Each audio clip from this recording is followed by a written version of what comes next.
জবাবদিহিমূলক BGMEA গড়তে ১২ দফা নির্বাচন ইশতেহারের ঘোষণা করেছে সম্মিলিত পরিষদ। এক অনুষ্ঠানে ভবিষ্যৎ কর্মপরিকল্পনা উপস্থাপন করেন পরিষদটির প্যানেল লিডার আবুল কালাম।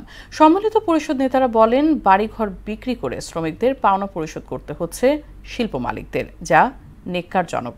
রফতানির স্বার্থে ২৪ ঘণ্টা বন্দর চালু রাখার দাবিও জানান তারা। রেজা খানের আরও একটি রিপোর্ট।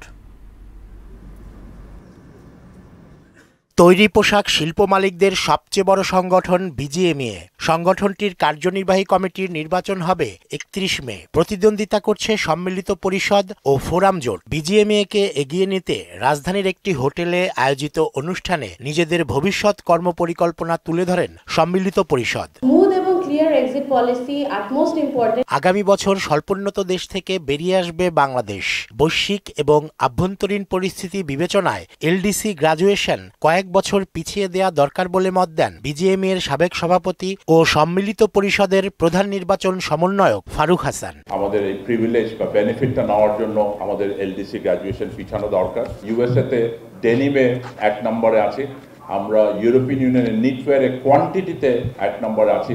১২ দফা নির্বাচনী ইশতেহার ঘোষণা দিয়ে সম্মিলিত পরিষদের প্যানেল লিডার আবুল কালাম বলেন, পোশাক শিল্পের $১০০ বিলিয়ন রপ্তানির অগ্রযাত্রায় আরও সতর্কতা প্রয়োজন। পরবর্তী যাত্রা $১০০ বিলিয়ন ইন্ডাস্ট্রির পথে, তাই এই যাত্রায় দরকার আরও বেশি সতর্কতা।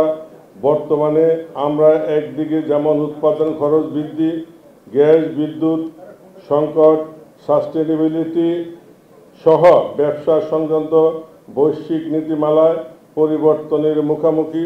এই শিল্পের বর্তমান সংকটের কথা উল্লেখ করে রপ্তানি নিরবচ্ছিন্ন রাখতে বন্দর ব্যবস্থাপনা উন্নতির তাগিদ দেন সম্মিলিত পরিষদ সভাপতি। পোশাক শিল্পের মালিকের গাড়ি বিক্রি করা হচ্ছে, বাড়ি বিক্রি করা হচ্ছে, তারপরে শ্রমিকদের পাওনা দেওয়া হচ্ছে। এটা অত্যন্ত দুঃখের, অত্যন্ত কষ্টের এবং লজ্জার। ২৪ ঘন্টা পোর্টের কার্যক্রম চালু রাখতে হবে। অনুষ্ঠানে সম্মিলিত পরিষদ প্যানেলের প্রার্থীদের পরিচয় করিয়ে দেওয়া হয়। রেজা খান, মোহনা সংবাদ, ঢাকা।